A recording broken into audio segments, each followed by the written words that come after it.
just a request if you could turn the music down a little bit, just because what we want to do is just so we can show our teammates that we had audio here.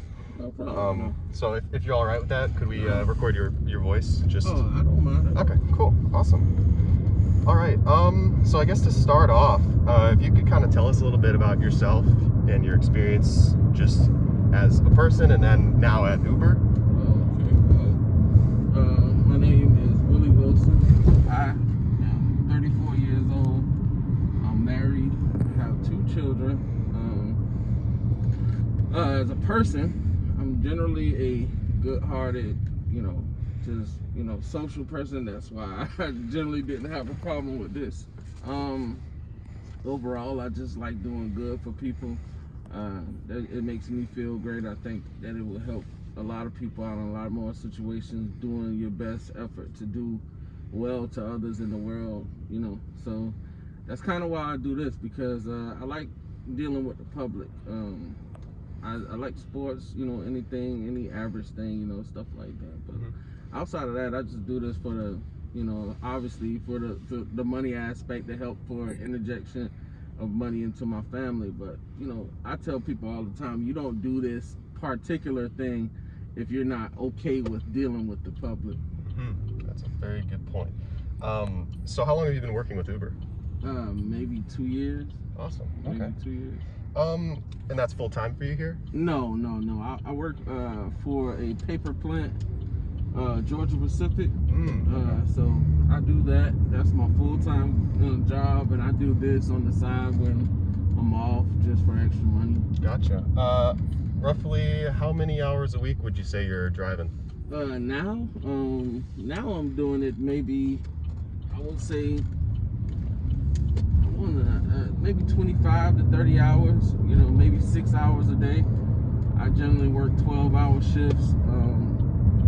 I'm not a huge sleeper, so if I go home and I get about 5 or 6 hours of sleep, I can drive for about 4 or 5 hours before I go to work. So that's generally the deal.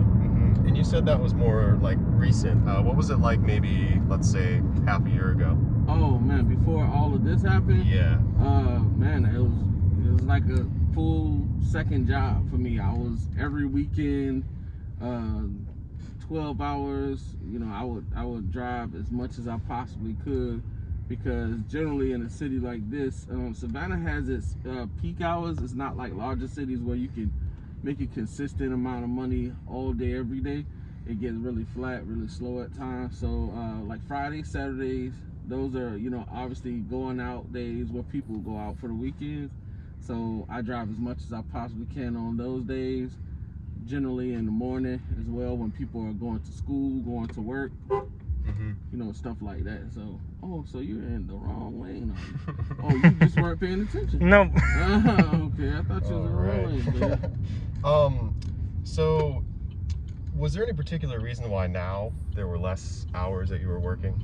I think people with the situation at hand still have a level of paranoia. It was so wild. We all experienced it at the same time. One of the few things in the world, I think we can all say we experienced at the same time, with the same level of, varying levels of, hesitation and fear. But in the beginning, everybody was toilet tissue and water, things of that nature. Everything was flying off the shelves. So is human interaction with others. You know what I'm saying? So, I think that has a lot to do with it. That people's level of paranoia still varies, but it's a lot of people erring on the side of caution, because it's a very serious deal that we're going through. Yeah. Do you relate with that sort of paranoia yourself? I don't. I don't think I've always been a cautious person about things. I like to be aware of things. I like to have information and try and look at it from an overall view. I've never been one to read a billboard and immediately, just go off of that. You got to investigate things for yourself. And what I see is, if taking the proper precautions, things tend to pan out well for you. And also, I think, people, you got to pray. You know what I'm saying? You got to believe in something. Exactly. You got to believe in something. And in between, I feel like the things that we can control as people,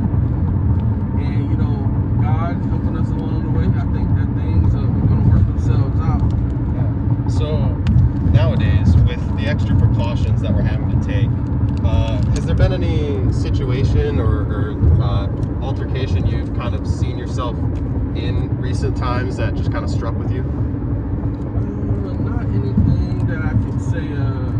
Maybe at my job, because I work in manufacturing, so it's a lot of people that you're in close proximity with. Well, now that's changed. So a lot of our procedures had to change because of the level of precautions and that we had to take to keep people safe. So I mean, that's the only striking thing, outside of like I said, these masks, they were so it was like crazy for us to think that we were walking around wearing masks and everywhere we go and such, but now it's just something that's like almost like you check for your wallet, you check for your keys, and you check for your bags. So it's like a second part.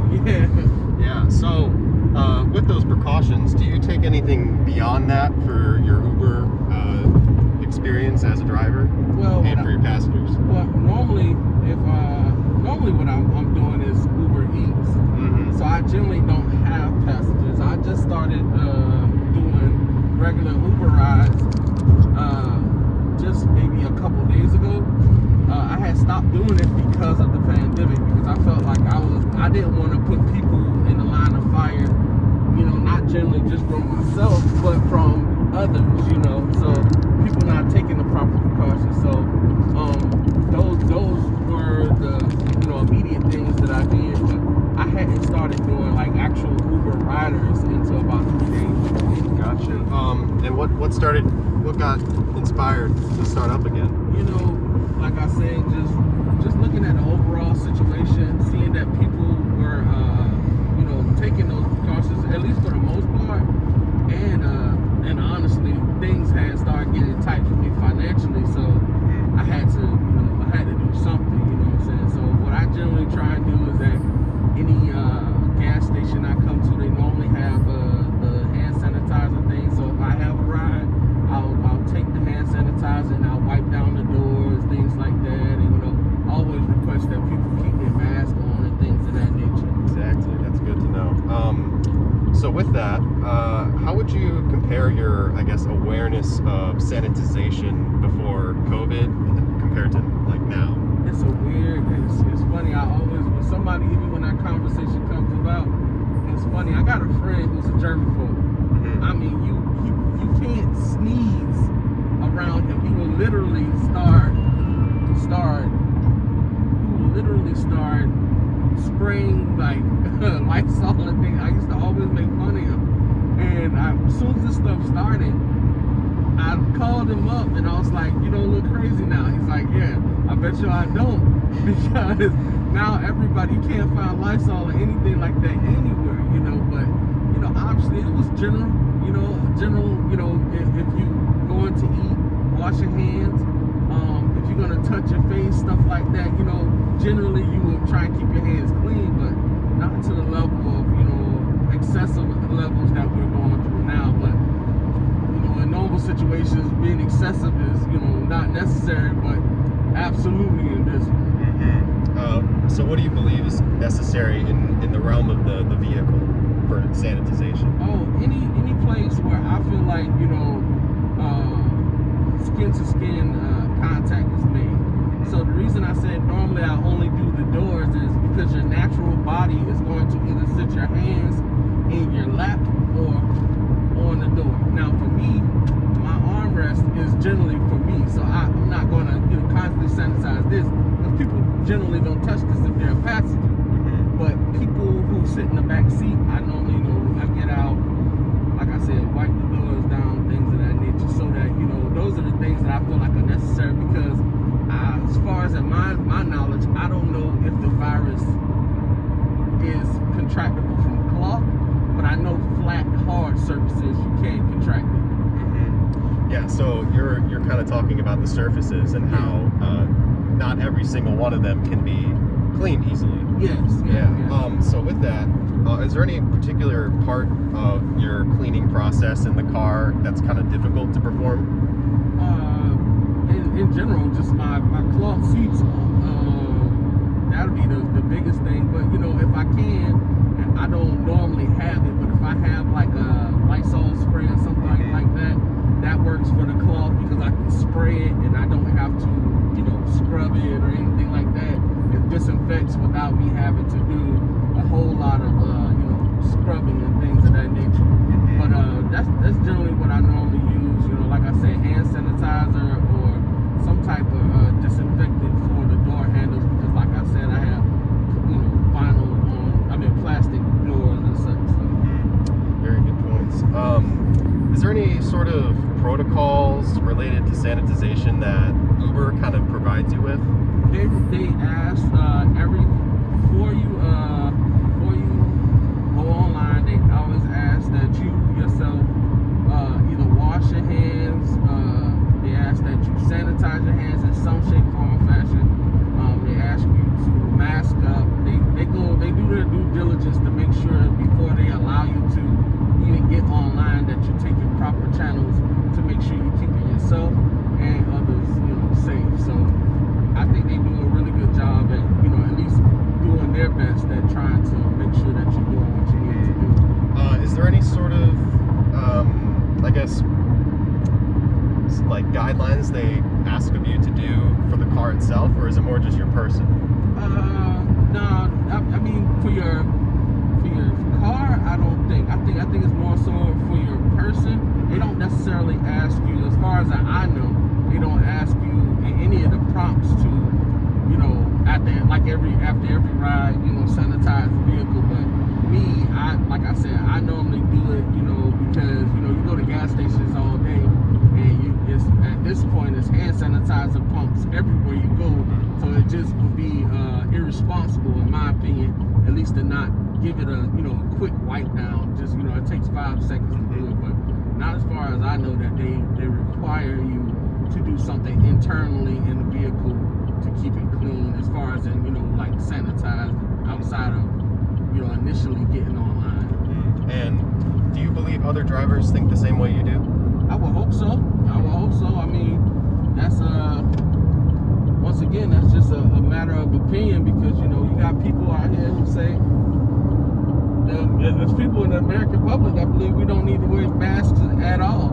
It's people who believe masks make the situation worse. I don't know. I'm not a scientist, but I think that these masks do help. You know what I'm saying? If you think about it, if it's an airborne virus and you are breathing through your nose, you're breathing through your mouth, the common sense thing would be to block the air coming out of those places. So I would hope people would, but you know how the world works. I mean, that's why we all have different thought processes. We're allowed to, so that's just how it is. Yeah. Well, that was mostly all the questions we were prepared to ask, but if there's anything else you'd want to add based on what we talked about, feel free. I guess, like I said, generally, this is something that we're all going through. So, we have to, learn from one another and understand. I feel like understanding that, in this particular situation, all the information that you can have is always going to be helpful. The information that you don't have is the only thing that's going to be harmful. And, just because, this person does something differently opposed to the next, doesn't mean you can't implicate both, ways of thinking. You know what I'm saying? That's why, we have the minds that we do. But, outside of that, I can't wait till it's over because I want to go to the movies. Exactly. Yeah. I want to go bowling and not have to wear gloves and, things of that nature, I like interacting with people, what I'm saying? So we all do, I believe. Yeah. So you kind of hit on knowledge there. Having knowledge for yourself and others to really just be one and understand everything. But right. Is there any sort of physical thing that you would like that would kind of bring about better awareness change for you, yourself, a car, people you're with? Well, initially, like I said, I just started getting back into doing actual passengers. So what I think that I'm going to end up doing is, eventually stop at one of these stores, keep me a can of spray in here or something like that, just for my own well-being, because, even interacting with you fellas or interacting with anybody in the public, I still have to go back to my family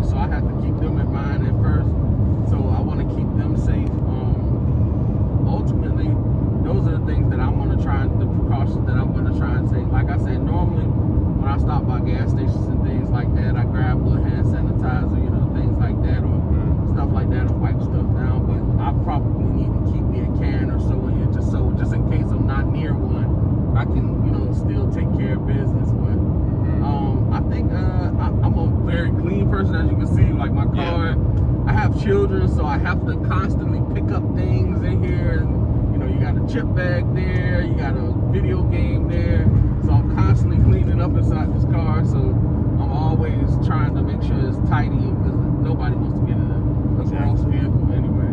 Yeah.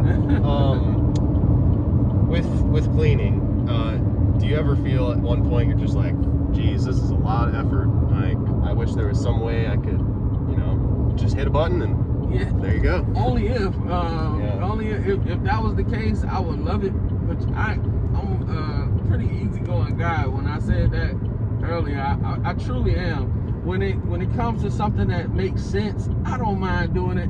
The last thing for me personally, everybody has that one thing that kind of like sends them haywire, and I just don't like doing things that don't make sense. Like, it just drives me up the wall. But this is a situation when you're talking about general health, public health, and generally caring about the next person, because there's people out there who are like, yeah, you know, this thing's fake, nothing's gonna happen. You know, I have plenty of conversations with people about the narratives that are being pushed in the world, you know, when it comes especially to coronavirus, because it's like they make it their business to push the death toll, but the media doesn't make it their business to push how many people up in age as well who contracted coronavirus and also survived. The numbers outweigh each other vastly. People aren't, you know, dying as soon as they get coronavirus, you know what I'm saying? Yeah. It's like you There's have an opportunity. Yeah, it's a period of time. A lot of things factor in, and a lot of people, it's less than 10% of the people who are affected who are dying. Like, the numbers speak for themselves. And like, I tried to speak to a friend of mine who it was a very long conversation. It was a very long conversation. He was like, man, people dying, you tripping. I was like, bros, listen, look at the numbers. Unless the CDC is in some type of you know, loophole where they're in the business of lying to people, the numbers outweigh themselves like vastly. So like I said, it was this big hoopla. I was like, man, never mind. Right. But you know, outside of all those things, it's just about, you know, helping one another and taking common sense into account. Yeah. That's all. Final question: if there were a way to ensure that your passengers, anyone that comes in your vehicle, if you could like instantaneously guarantee that their safety is in like good hands, would you be willing to take a product or solution that encourages that? Okay. Absolutely. Not that's not even a question. I love people, and I hope people love me. You know, I my heart is like, I love people, man. Just like, you know, just dealing with, you know, humankind, you know what I'm saying? It feels great. God gave us the innate ability to feel good and bad, and just trust me, you've been angry. It feels terrible. It feels a lot better to be happy and do well by people. So absolutely, I would. All right, sir. Thank you so much for your time. No problem, man. This is very beneficial for me and us. It was a pleasure, man. That is great. All right.